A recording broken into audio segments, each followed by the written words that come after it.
నన్ను చూసి ఏడవకురా, నీ ఏడుపే నా ఎదుగుదల. ఇలా వాహనాల వెనుకాల చూసే ఏడుపుగొట్టు కొటేషన్స్ అన్నీ పాకిస్తాన్కు కరెక్ట్గా సూట్ అయిపోతాయి. పాక్ అంతా చేజేతులా చేసుకున్న పాపం ఇప్పుడు రొప్పుతూ ముక్కుతూ మూలుగుతూ తెగ హైరాణ పడిపోతోంది. ఓవైపు పీఓకేలో ఆందోళనలు, ఇంకోవైపు ఆఫ్ఘనిస్తాన్ నుంచి యుద్ధం, ఇటు అంతర్గతంగా బలూచ్ లిబరేషన్ ఆర్మీ దాడులు. ఇవన్నీ లేకున్నా పీకల్లోతు ఆర్థిక సంక్షోభం. ఇలా అయోమయం గందరగోళంగా ఉన్న పాక్ మెడపై భారత్ భారీ జలఖడ్గాన్ని పెట్టింది. దీంతో 360 డిగ్రీస్ సమస్యల మంటల్లో సతమతమవుతోంది దాయాది దేశం.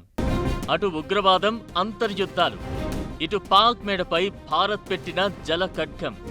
తీవ్ర సంక్షోభంలో పాకిస్తాన్. పాక్ గత పాపాలే ఇప్పుడు పెను శాపాలయ్యాయా?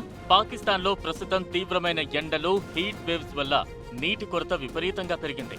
ఈ పరిస్థితిని ఆసరాగా చేసుకుని పాక్ అంతర్జాతీయంగా ఒక సదస్సు నిర్వహించింది. ఇందులో భారత్ సింధు జలాల ఒప్పందాన్ని ఉద్దేశపూర్వకంగానే నిలిపివేసి తమకు నీళ్లు అందకుండా చేస్తోందని, ఇది ఓ రకంగా ఇండియా చేస్తోన్న నీటి యుద్ధమని ప్రపంచ దేశాల ముందు బోరున ఏడవడం మొదలుపెట్టింది. అంతేకాని దీనికి మూల కారణం తాము చేసుకున్న స్వయంకృతాపరాధమన్న సంగతిని మాత్రం దాచిపెడుతోంది.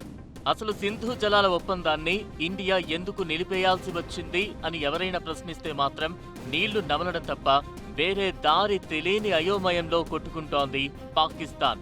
సరిహద్దుల్లో ఓవైపు ఉగ్రవాదానికి పాలు పోసి పెంచుతోంది పాక్. భారత్ సహా తమకు ప్రత్యర్థులైన దేశాలపై దాడులు చేయించే కుటిల పన్నాగాలు పన్నుతోంది. కానీ తమ వరకు నొప్పి తెలిస్తే మాత్రం ఎదుటి వారిని నిందించడం పాక్కు మొదట్నుంచి అలవాటే.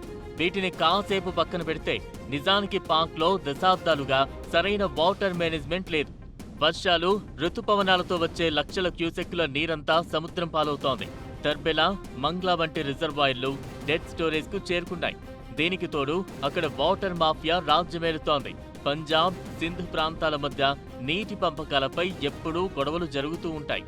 సింధు జలాల ఒప్పందం ప్రకారం తూర్పు నదులైన రావి, బియాస్, సట్లెజ్ పై భారత్కు పూర్తి హక్కులున్నాయి.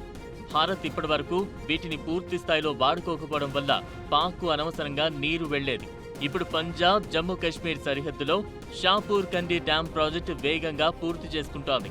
దీంతో రావి నది నుంచి పాక్కు వెళ్లే అదనపు నీరు ఆగిపోయి జమ్మూ కాశ్మీర్లోని కథువా, సాంబా లాంటి కరువు జిల్లాలకు మళ్లుతోంది. అలాగే పశ్చిమ నదులైన జెహ్లాం, చీనాబ్ నదుల ప్రవాహాన్ని పూర్తిగా ఆపేసే మౌలిక సదుపాయాలు ప్రస్తుతం భారత్ దగ్గర లేవు. కాబట్టి ఇండియానే నీటిని ఆపేస్తోందన్న పాక్ వాదన పసలేనిది. మన దేశం కేవలం మన వాటా నీటిని మాత్రమే వాడుకుంటోంది.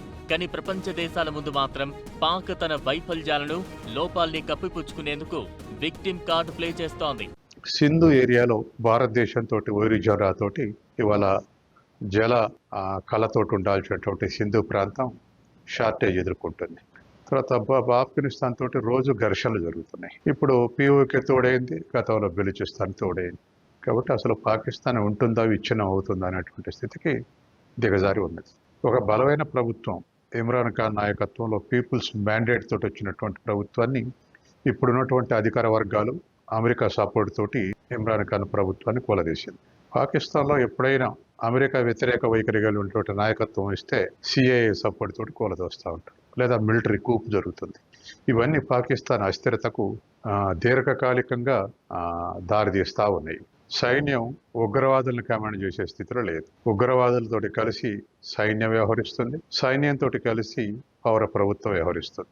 అటు అంతర్గత ఉగ్రవాదం, రాజకీయ అస్థిరతలతో అల్లాడుతున్న పాక్కు భారత్ తీసుకుంటున్న కొన్ని కఠిన నిర్ణయాలు మెడపై కత్తిగా మారాయి. దశాబ్దాలుగా పాక్ భారత్పై ఉగ్రవాదాన్ని పెంచి పోషిస్తోంది. గతేడాది జమ్మూ కాశ్మీర్ పహల్గాంలో ఉగ్రదాడికి ఉసిగొల్పకపోయి ఉంటే పాక్కు ఈ పరిస్థితి వచ్చేది కాదు. రక్తం, నీళ్లు కలిసి ప్రవహించలేవని ఇండియా అత్యంత కఠినంగా సింధు జలాల ఒప్పందాన్ని నిలిపివేసేదే కాదు, చేసిందంతా తనే చేసిన పాక్ ప్రభుత్వం ఇప్పుడు ప్రపంచం ముందు అమాయక చక్రవర్తిలా సన్నాయి నొక్కులు నొక్కడం ఆ దేశం అవలంబించే ఊసరవెల్లి విధానాలకు నిదర్శనం. పాక్ చేసుకున్న పాపాలు పుట్టలా పెరిగి ఇప్పుడు బద్దలవుతోందా? రాజకీయ అస్థిరత, ఆర్థిక సంక్షోభాలు, అంతర్గత యుద్ధాలు ఆఫ్ఘనిస్తాన్తో కయ్యం. ఇలా రోజురోజుకి ఆందోళనలు, అశాంతితో రగులుతున్న పాక్ ఇక ముందు తేరుకునే పరిస్థితి అయితే కనిపించడం లేదు. ఒకటి కాదు, రెండు కాదు, దశాబ్దాలుగా అభివృద్ధిని పక్కన పడేసిన దాయాది దేశం ఎప్పుడు భారత్ను ఎలా నాశనం చేద్దామా అని ప్రయత్నించి చివరకు తానే నాశనమైపోయే స్థాయికి దిగజారిపోయింది. దీంతో అంతర్జాతీయ సమాజం ముందు కల్లబొల్లి కబుర్లతో తమ దేశం అధ్వాన్న స్థితికి వెళ్లిపోతోందని ఏడవడం మొదలు పెడుతోంది. కానీ ప్రపంచ దేశాలకు తెలుసు పాక్ పాపిష్టి చరిత్ర మొత్తం. అవి నమ్మే పరిస్థితుల్లో లేవు. పాక్ చేసిన పాపాల పుట్ట బద్దలవుతోంది. రాజకీయ అస్థిరత, ఆర్థిక సంక్షోభాలు, అంతర్గత యుద్ధాలు ఆఫ్ఘనిస్తాన్తో కయ్యం. అధ్వాన్న స్థితిలో పాక్. ఈ పరిస్థితికి పాక్ చేజేతులా చేసుకున్న పాపాలే ఇప్పుడు శాపాలయ్యాయి. ఓవైపు రాజకీయ అస్థిరత, ఆర్థిక సంక్షోభం, పీఓకేలో ఆందోళనలు, అంతర్గత యుద్ధాలు. ఇంకోవైపు ఆఫ్ఘనిస్తాన్లో యుద్ధం, భారత్తో గిల్లికజ్జాలు. పాక్ చేసుకున్న పాపమే ఇప్పుడు పెను శాపంగా మారిందనడంలో సందేహమే లేదు. పాక్ వ్యవహారం భస్మాసుర హస్తం లాంటిది. ఎవరో నెత్తిన చెయ్యి పెట్టాల్సిన అవసరం లేదు. తన నెత్తిన తానే చెయ్యి పెట్టుకుని నాశనం కాగలదు. ఆ దేశం కొన్నేళ్లుగా అవలంబిస్తున్న విధానాలు అలాంటివి. మరి పాకిస్తాన్ భారత్ను దెబ్బతీయడానికి ఏ ఉగ్రవాద సంస్థలను పాములా పాలు పోసి పెంచిందో ఇప్పుడు అవే ఆ దేశం పాలిట దెయ్యాల్లా పట్టుకుని పీక్కు తింటున్నాయి. ఆఫ్ఘాన్ అనుకూల సంస్థలు తెహ్రీక్ ఈ తాలిబాన్ పాకిస్తాన్, టీటీపీ లాంటి ఉగ్రమూకలకు ఊపిరి పోసింది పాకిస్తానే. ఇప్పుడు ఆ దేశ అంతర్గత వ్యవస్థలపై ఈ ఉగ్రవాదులే దాడులు చేస్తున్నారు. దీంతో నిరంతరం పేలుళ్లు, అశాంతి నెలకొంటోంది. పొరుగున ఉన్న ఆఫ్ఘనిస్తాన్తో పాక్కు సంబంధాలు చెడిపోయాయి. అక్కడ నిత్యం దాడులతో రక్తమోడుతున్న పరిస్థితి ఉంది. ఇక పాక్ సైన్యానికి, అక్కడి ప్రజలకు, రాజకీయ పార్టీలకు మధ్య తీవ్రమైన సంఘర్షణ జరుగుతోంది. పీఓకేతో పాటు బలూచిస్తాన్, ఖైబర్ పఖ్తుంఖ్వా ప్రాంతాల్లో తిరుగుబాట్లు, అంతర్యుద్ధ పరిస్థితులు ఉన్నాయి. పీఓకేలో ఉన్న ప్రజలైతే భారత్లో తమను కలిపేయాలంటూ నినాదాలు చేస్తున్నారు. వారి బాగోగులు చూడాల్సిన సర్కార్ సవతి ప్రేమ చూపుతోంది అక్కడ. దేశంలో ద్రవ్యోల్బణం ఆకాశాన్ని తాకింది. నిత్యావసరాలు, పిండి, కరెంటు కొనేందుకు కూడా ప్రజలు అల్లాడుతున్నారు. పీఓకేపై చూపుతున్న వివక్షతో ఆ ప్రాంత వాసులు రగిలిపోతున్నారు. అంతర్జాతీయ ఉగ్రవాదుల తయారీ కేంద్రం ఏది అంటే పాకిస్తానే.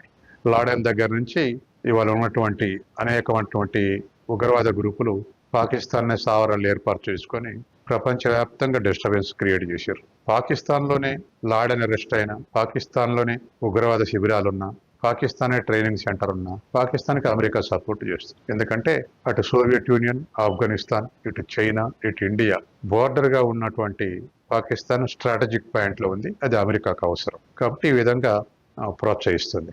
తర్వాత మరొక వైపు ఎకానమీ మోడర్నైజ్ కాలేదు. తర్వాత వ్యవసాయం రిచ్గా ఉన్నటువంటి సింధు ప్రాంతంలో జలాల సమస్య ఉంది. కరువు ఉన్నటువంటి బెలూచిస్తాన్లో అక్కడ తిరుగుబాటు వస్తూ ఉంది. పీఓకేలో గవర్నెన్స్ సంక్షోభం ఉంది, నిరుద్యోగ సంక్షోభం ఉంది, తర్వాత ప్రాథమిక హక్కుల యొక్క సంక్షోభం ఉంది.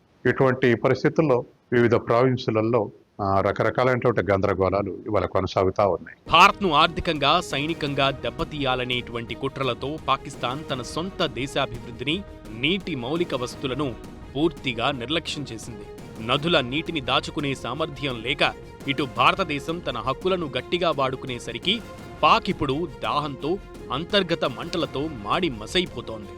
మొత్తానికి తాను తవ్వుకున్న గోతిలో తానే పడి వెలవెలలాడుతోంది పాకిస్తాన్.